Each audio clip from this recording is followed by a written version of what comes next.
வந்து என்னோட பெரியப்பா ಚಿಕ್ಕಪ್ಪ. ಹಾಯ್ ಸಲ್ಲಂಗಮ್ಮ. ಈ ವಯಸ್ಸಲ್ಲೇ ಅವನು 34,280 ರೂಪಾಯಿ ಕೂಡ್ಸಿಟ್ಕೊಳವನಿ. ಎಷ್ಟು ಸೂಪರಾಗಿ ಕಾಣಿಸ್ತಾ ಇದೆ. 12 ಇದು ನಮ್ಮ ಮಾವನ ಮನೆ ಕಡೆ ಫ್ಯಾಮಿಲಿ. ಇವತ್ತು ಬೇಗನೆ ರೆಡಿ ಆಗ್ಬಿಟ್ವಿ. 8 ಗಂಟೆಗೇ ಟಿಫನ್ ಆಯಿತು, ಕಾಫಿ ಆಯಿತು. ಈಗ ವಾರ್ಮ್ ಅಪ್ ಮಾಡಿ ಜಿಮ್ಗೆ ಹೊರಡಬೇಕು. ಇವತ್ತು ಆದಿವ್ಗೆ ಲಂಚ್ ಪಾಸ್ತಾ. ಇದು ನಂದು ಅಬಿದು ಬ್ರೇಕ್ಫಾಸ್ಟ್ ಬಿಫೋರ್ ಜಿಮ್. ಆದಿವ್ ರೆಡಿಯಾಗಿ ವೆಯ್ಟ್ ಮಾಡ್ತಿದ್ದಾನೆ. ಅಪ್ಪ ಟಿಫನ್ ತಿಂತಿದ್ದಾನೆ. ಇವತ್ತು ಎಷ್ಟು 10:30ಗೆ ಅಬ್ಬಿ ಮದುವೆ. 10:30ಗೆ ರೆಡಿಯಾಗಿ ಹೋಗ್ಬೇಕು ಜಿಮ್ ಮುಗಿಸ್ಕೊಬಂದು.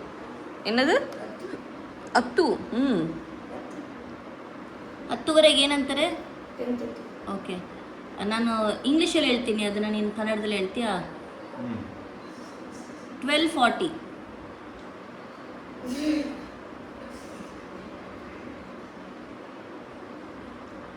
ಇನ್ನಡ ಪಂಡ್ರೆ 12 ಅಂದ್ರೆ ಎಷ್ಟು? 12. 12?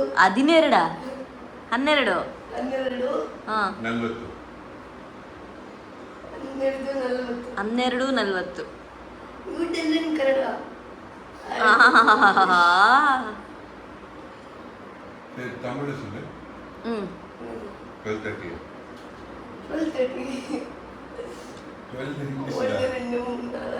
ಅಯ್ಯೋ ಆದಿ, ತಮಿಳ್ ಕಣೋ ಕೇಳ್ತಿರೋದು. 12 இல்லடா 18 சொல்றாடா.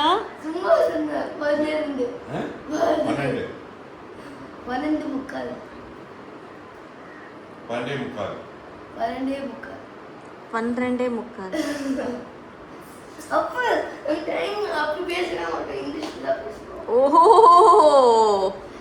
யூ ஆஸ்கிங் ಕನ್ನಡ ಕರೆಕ್ಟಾಗಿ ಪ್ರಾಪರಾಗಿ ಅಭಿ 12:40 நான் ಹೇಳ್ತಾ ಇದ್ದು ಕರೆಕ್ಟ್ ಟೈಮ್ ಅಲ್ಲ ಅದು சொல்றது. 12:40 அது எப்படி கரெக்டா இங்கிலீஷ்ல சொல்றது? இங்கிலீஷ் பப்பா டக்கர் ಅಲ್ಲ, ನೀನು ಹೇಳು. ನೋ ನೋ, ಕರೆಕ್ಟಾ ಟೈಮ್ ಏನು? 12:40 ಇಂಗ್ಲೀಷಲ್ಲಿ ಹೆಂಗೆ ಹೇಳ್ತಾರೆ? ಓ ಏನೋ ಇಂಗ್ಲೀಷ್ ಮೀಡಿಯಂ ಅಂದ್ರೆ ಹೇಳಿ. ತಮಿಳ್ ಬರಲ್ಲ, ಕನ್ನಡ ಬರಲ್ಲ, ಇಂಗ್ಲೀಷ್ ಬರಲ್ಲ. ಅದಿ ಕೇಳಿ ಕ್ಯಾನ್ಸರ್ ಮಾಡು, ಇಲ್ಲ ನಾನು ನಿಜವಾಗ್ಲೂ ಮೇಲ್ ಕಳಿಸ್ತೀನಿ. ನಾನು 20 minutes to 1. ಅಮ್ಮೋ 20 to 1. ಇದನ್ನ 1ನೇ ಕ್ಲಾಸಲ್ಲಿ ಹೇಳ್ಕೊಟ್ರಲ್ಲೋ. ಈ ಥರ ಎಲ್ಲ ಕೋಪ ಮಾಡ್ಕೊಂಡ್ರೆ ಒಳಸುಂತಿನೇ ಸಿಗೋದು ಅವನಿಗೆ. ಗೊತ್ತಿಲ್ಲ ಅಂದ್ರೆ ಕಲ್ತ್ಕೊತೀನಮ್ಮ, ಓವರಾಗಿ ಆಡಬಾರ್ದು. Hi conch. இதுதான் எங்கள் அம்மா, இதுதான் எங்கள் அப்பா. எங்கள் அக்கா பாருங்கள் எவ்வளோ அழகாக இருக்காங்க எங்கள் அக்கா. ஹாய் ಅಕ್ಕಾ. ಕೇರಳ ಸ್ಟೈಲ್ ಮ್ಯಾರೇಜ್ ಇದೆ, ಯಾಕಂದರೆ ನಮ್ಮ ಮಾವನ ಕಡೆ ಮ್ಯಾರೇಜ್. ಅದಿಗೂ ಹಿಂಗೇನೆ ಕರ್ಕೊಂಡ್ಬಂದಿದ್ದು. ಫುಲ್ ಹಳೆದೆಲ್ಲ ನೆನಪಾಗ್ತಾ ಇದೆ. அழகாக இருக்காங்க. ಎಲ್ಲ ರೀಕಾಲ್ ಆಗೋದಾ ಅಭಿ? ಎಲ್ಲ ಜ್ಞಾಪಕ ಬರುತ್ತಾ? ಅಭಿ ಚಿಕ್ಕಪ್ಪನ ಮಕ್ಕಳು ಇವೆ, 2 ಹೆಣ್ಮಕ್ಳು. ಆ ಹುಡುಗ ಬಂದು ಮದುವೆ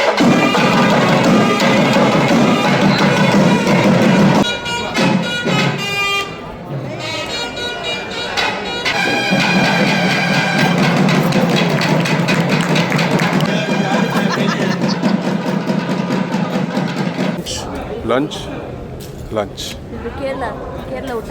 கேரளா ஊட்டா லஞ்ச். நம்ம மேரேஜ்ல 3-4 டைப் பாயசம் போட்டாங்க. ஐயோ ஞாபகம் இருக்கு. அவங்க வீடு சூப்பராக இருக்கும்.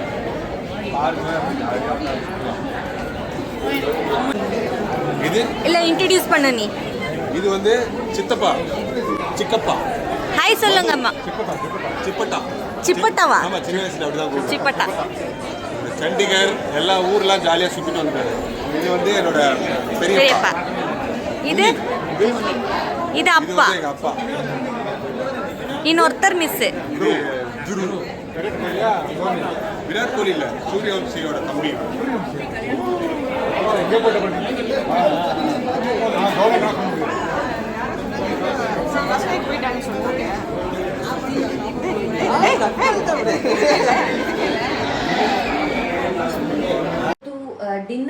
ಮಾಡಿರೋದು ಬ್ರೋಕ್ಲಿ ಚಿಕನ್ ಸ್ಯಾಲಡ್ ಥರ ಮಾಡೋಣ ಅಂತ ಅಂದ್ಕೊಂಡಿದ್ದೀನಿ. ಚಿಕನ್ನ ಬೇಯಿಸಿಟ್ಕೊಂಡಿದ್ದೀನಿ, ಬ್ರೋಕ್ಲಿನ ಬಿಸಿನೀರಲ್ಲಿ ಹಾಕಿಟ್ಕೊಂಡಿದ್ದೀನಿ. ಅದೇನೇ ಬೆಂದಂಗೆ ಆಗ್ಬಿಟ್ಟಿದೆ ಬಿಸಿನೀರಲ್ಲಿ ಹಾಕಿದ್ದು. ಅದಕ್ಕೆ ಆನಿಯನ್ಸ್ ಇಷ್ಟು ದಪ್ಪ ದಪ್ಪಕ್ಕೆ ಚಾಪ್ ಮಾಡಿರೋದು, ಗಾರ್ಲಿಕ್, ಪೆಪ್ಪರ್, ಚಿಲ್ಲಿ ಫ್ಲೇಕ್ಸ್, ಉಪ್ಪು, ಆಮೇಲೆ ಖಂಡಿತ ಎಣ್ಣೆ. ಸ್ವಲ್ಪ ಎಣ್ಣೆ ಹಾಕ್ಕೊಳ್ತೀನಿ. ಆಯಿಲ್ ಬಿಸಿಯಾಗಿದೆ, ಇದನ್ನು ಹಾಕ್ಕೊಂಡು ಹಾಗೇ ಹಾಕ್ಬಿಡ್ತೀನಿ.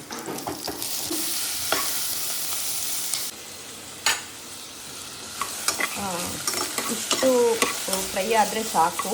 ಇದಕ್ಕೆ ನಾನೀಗ ಪೆಪ್ಪರ್ ಪೌಡರ್, ಉಪ್ಪು, ಚಿಲ್ಲಿ ಫ್ಲೇಕ್ಸ್ ಈಗಲೇ ಹಾಕ್ಬಿಡ್ತೀನಿ. ಯಾಕಂದರೆ ಚಿಕನ್ನು ಬ್ರೋಕ್ಲಿ ಎಲ್ಲ ಹಾಕಿದ್ಮೇಲೆ ಮಿಕ್ಸ್ ಮಾಡೋಕ್ಕೆ ಕಷ್ಟ ಆಗುತ್ತೆ ಅಂತ. ಉಪ್ಪು ಸಮೇತ ನಾನು ಕೈಯಲ್ಲಿ ಮೊಬೈಲ್ ಇಟ್ಕೊಂಡು ಮಿಕ್ಸ್ ಮಾಡೋಕ್ಕಾಗಲ್ಲ, ನಾನೆಲ್ಲ ಹಾಕ್ಬಿಟ್ಟು ಹೇಳ್ತೀನಿ. ಹಾಕ್ಕೊಂಡಿದ್ದೀನಿ. ಇದಕ್ಕೊಂಚೂರು ಒರೆಂಗಾನೂ ಹಾಕ್ಕೊಳ್ಳೋಣ ಅಂತ, ಟೇಸ್ಟ್ ಚೆನ್ನಾಗಿರುತ್ತೆ. ಅದಕ್ಕೆ ಮಿಕ್ಸ್ ಮಾಡಿದ್ದೀನಿ. ಎಷ್ಟು ಸೂಪರಾಗಿ ಕಾಣಿಸ್ತಾ ಇದೆ. ಲೋ ಫ್ಲೇಮಲ್ಲಿ ಒಂದು 3-5 ನಿಮಿಷ ಬಿಟ್ಬಿಡೋಣ, ಅಷ್ಟೇ, ಮುಗೀತು. ತಿನ್ನೋದೇನು. ಹೇಗಿದೆ? ಖಾರವಾಗಿದೆಯಾ? ಅಭಿ ಇನ್ನೂ ತಿಂದಿಲ್ಲ. ಈಗ ಬಿಸಿ ಬಿಸಿ. ಈಗ ರೀಸೆಂಟಾಗಿ ಒಂದು ಇದು ಟ್ರೈ ಮಾಡಿದ್ವಿ ಅಲ್ವಮ್ಮ? ಇದು ರೀಸೆಂಟಾಗಿ ಒಂದು 3-4 ಮಂತ್ಸ್ 6 ಮಂತ್ಸೇ ಆಯಿತು. ಅದು ಫಸ್ಟ್ ಟೈಮ್ ನಾನು ಇದಾಯ್ತು ಬಾ ಡೈಟ್. ನಿಜವಾಗ್ಲೂ ಒಂದು ಟೇಸ್ಟಿಯಾಗಿರುತ್ತೆ. ಅಭಿ ತುಂಬ ಜನ ಕೇಳ್ತಿದ್ರು ನೀನು ಏನಕ್ಕೆ ಹಿಂಗೆ ಕುತ್ಕೊಳ್ತೀಯ ಅಂತ. ಏನಕ್ಕೆ? ಫಸ್ಟ್ ಥಿಂಗ್ಸ್ ಫಸ್ಟ್, ಸೂಪರ್ ಆಗಿದೆ. ಇದು ನನಗೆ ಚಿಕ್ಕ ವಯಸ್ಸಿಂದ ಅಭ್ಯಾಸ. ಈ ಥರ ಕುತ್ಕೊಂಡು ಅಭ್ಯಾಸ ಇಲ್ಲ ಅವನಿಗೆ, ಚಕ್ಲ ಬಟ್ಟೆ ಹಾಕಿ. ಈ ಥರನೇ ಒಂದು ಅಭ್ಯಾಸ ಆಯಿತು ಚಿಕ್ಕ ವಯಸ್ಸಿಂದ. ಯಾರೋ ಒಂದು ಆ ಟೈಮಲ್ಲಿ ಈ ಥರ ಒಂದು ಕೂತ್ಕೋಬೇಕು ಹೇಳ್ಕೊಟ್ಟಿಲ್ಲ ಅದಕ್ಕೆ. ಬಟ್ ಕೂತ್ಕೋ ಬರುತ್ತೆ. ಇದು ನನಗೆ ಕಂಫರ್ಟಬಲ್. ಅದಕ್ಕೆ ತುಂಬ ಕೆಳಗಡೆ ಒಂದು ಕೂತ್ಕೊಂಡು ಊಟ ಎಲ್ಲ ಅವ್ರ ಮನೆಯಲ್ಲೇ ಒಂದು ಮೋಸ್ಟ್ಲಿ ಹಿಂಗೆ ಕುತ್ಕೊಳ್ಳೇಬೇಕು ಹಿಂಗೆ. ಸೊ ಅದು ಇಲ್ಲಿ ಒಂದು ನಮ್ಮ ಮನೆ, ಸೊ ಫ್ರೀ ಆಗಿರಬೇಕು. ಅದಕ್ಕೆ ನನಗೆ ಇದು ಇಷ್ಟ, ಆರ್ ಕಂಫರ್ಟಬಲ್. ಓಕೆ. ಇಲ್ಲಿ ನನ್ನ ಮಗ ಏನೋ ಹಾಕಿದ್ದಾನೆ. ಅವನ ಹತ್ರ ಇರೋ ಕಾಸು 34,280 ರೂಪಾಯಿ ಐತೆ. ಕ್ರಿಕೆಟ್ ಕಿಟ್ ತೊಗೋಬೇಕಂತೆ. ಅದಕ್ಕೆ ಅಪ್ರಾಕ್ಸ್ ಬಂದು 10K ಆಗುತ್ತೆ. ಸೊ 34K ಮೈನಸ್ ಮಾಡೋಣ. ಏನೇನೋ ಹೇಳ್ತಾವನೆ. ನೀನೇ ನಿನ್ನ ಕಾಸಲ್ಲಿ ತಗೋತೀಯಾ? ಯಾವತ್ತು 1 ರೂಪಾಯಿನೂ ಖರ್ಚು ಮಾಡಲ್ಲ. ಅದಂಗೆ 10,000 ರೂಪಾಯಿ ಖರ್ಚು ಮಾಡ್ತೀನಿ ಅಂತಿದ್ಯಾ? I think 20K. 20K ಎಲ್ಲ ಈಗ ಸೆಲವು ಪಣ್ಣ ಬೇಡ, ಇಷ್ಟನ್ನೆಲ್ಲ ಖರ್ಚು ಮಾಡಬಾರದು. Like approx. Okay, approx 20K. ಈ ವಯಸ್ಸಲ್ಲೇ ಅವನು 34,280 ರೂಪಾಯಿ ಕೂಡ್ಸಿಟ್ಕೊಳವನೆ. ಅದು ಹೆಂಗಂದ್ರೆ ಮೈಸೂರಿಗೆ ಹೋದ್ರೆ ಆಲ್ಮೋಸ್ಟ್ ಎಷ್ಟು ವರ್ಷ ಆಯ್ತು? 3 ವರ್ಷದಿಂದ 34,000 ರೂಪಾಯಿ ಕಲೆಕ್ಟ್ ಮಾಡವನೆ. ಹೆಂಗಂದ್ರೆ ಫಸ್ಟ್ ಸ್ಟಾರ್ಟ್ ಆಗಿದ್ದು ನಮ್ಮ ಅತ್ತಿಗೆ ಬಂದು ಒಂದು ಉಂಡಿ ತಗೊಟ್ರು, ಅಲ್ಲಿ ಕಾಸು ಸೇವ್ ಮಾಡಬೇಕು ಅಂತ. ಇವನೇನು ಮಾಡ್ದ, ಉಂಡಿ ಒಳಗೆ ಕಾಸು ಇಡಲಿಲ್ಲ, ಎಲ್ಲಾನು ಕಲೆಕ್ಟ್ ಮಾಡಕ್ಕೆ ಶುರು ಮಾಡ್ದ. ಅಜ್ಜಿ ಬಂದರೆ, ತಾತ ಬಂದರೆ, ಮಾವ ಬಂದರೆ, ಒಂದು ಬರ್ಡೇ ಕೊಟ್ಟರೆ ಎಲ್ಲಾನು ಕಲೆಕ್ಟ್ ಮಾಡಿ ಮತ್ತೆ ಅಪ್ಪನಿಗೆ ಸಾಲ ಕೊಡ್ತಾನೆ. 500 ರೂಪಾಯಿ ಸಾಲ ಕೊಟ್ಟರೆ 600 ರೂಪಾಯಿ ಇಲ್ಲ 1,000 ರೂಪಾಯಿ ವಾಪಸ್ ಕೊಡಬೇಕು, ಬಡ್ಡಿ. ಅದನ್ನೆಲ್ಲ ಮಾಡಿ ಇಷ್ಟು ಸಂಪಾದನೆ ಮಾಡಿದ್ದಾನೆ. ಈಗ ಅವನೇ ಖರ್ಚು ಮಾಡ್ತಾನಂತೆ. ಅವ್ನು ಕ್ರಿಕೆಟ್ ಕಿಟ್ ಅವನೇ ತೊಗೊಳ್ತಾನಂತೆ. ನಾಳೆ ಆದಿಗೆ ಸ್ಕೂಲ್ ಇಲ್ಲ, ಮೊಹರಂ ಅನ್ಸುತ್ತೆ, ಅದಕ್ಕೆ ರಜಾ. ಸೊ ಬೆಳಿಗ್ಗೆ ಬೇಗ ಲೇಟಾಗಿ ಎದ್ದೇಳ್ಬೋದು ಅಂತ ಅಂದ್ಕೊಂಡೆ. ಬಟ್ ಜಿಮ್ಗೆ ಹೋಗ್ಬೇಕು. ಆ್ಯಂಡ್ ಅಭಿ ಫಿಶ್ ತರ್ತಾನೆ. ಫಿಶ್ ತಂದರೆ ಬೇಗ ಕ್ಲೀನ್ ಮಾಡಿ ಎಲ್ಲ ತೊಳೆದು ಫ್ರಿಜ್ಜಲ್ಲಿ ಇಟ್ಬಿಡ್ಬೇಕು, ಇಲ್ಲಾಂದರೆ ಇರುವೆ ಬರುತ್ತೆ. ಸೊ ಬೆಳಿಗ್ಗೆ ಬೇಗ ಎದ್ದೇಳಲೇಬೇಕಾಗುತ್ತೆ. ಈಗ ಇವತ್ತೊಂದು ದಿನ ಮುಗೀತು. ಕಿಚನ್ ಎಲ್ಲ ಕ್ಲೀನ್ ಮಾಡಿ ಪಾತ್ರೆ ಎಲ್ಲ ಬೆಳಗ್ಗೆ ಇಟ್ಬಿಟ್ರೆ ಮಲ್ಕೊಬೋದು. ಬಟ್ 7th 8th ಡೇ ಇವತ್ತು ಜಿಮ್ ಮಾಡಿ ಡಯಟ್ ಎಲ್ಲ ಮಾಡಿ. ಬಟ್ ನನಗೆ ಲಾಸ್ಟ್ ಟೈಮೆಲ್ಲ ಜಿಮ್ಗೆಲ್ಲ ಹೋದಾಗ ನನಗೆ ಈ ಬಾಡಿ ಪೇಯ್ನ್ ಬರ್ತಿತ್ತು, ಬೇಗ ವಾಸಿ ಆಗ್ತಿತ್ತು. ಈ ಸರಿ ವಾಸಿನೇ ಆಗ್ತಾ ಇಲ್ಲ, ಪೇಯ್ನ್ ಹೋಗ್ತಾನೆ ಇಲ್ಲ, ಸಿಕ್ಕಾಪಟ್ಟೆ ಟಯರ್ಡ್ ಆಗಿದೆ. ರಾತ್ರಿ ಬೇರೆ ನಿದ್ರೆ ಮಾಡ್ತಾ ಇಲ್ಲ. ಅದಕ್ಕೆ ನನಗೆ ಗೊತ್ತಿರೋ ಡಾಕ್ಟರ್ನ ಕೇಳಿದೆ. ಸೊ ಮೆಗ್ನೀಷಿಯಮ್ ಖಂಡಿತ ಈ ಸದ್ಯಕ್ಕೆ ಯೂಸ್ ಮಾಡು ಅಂತ ಹೇಳಿದ್ರು.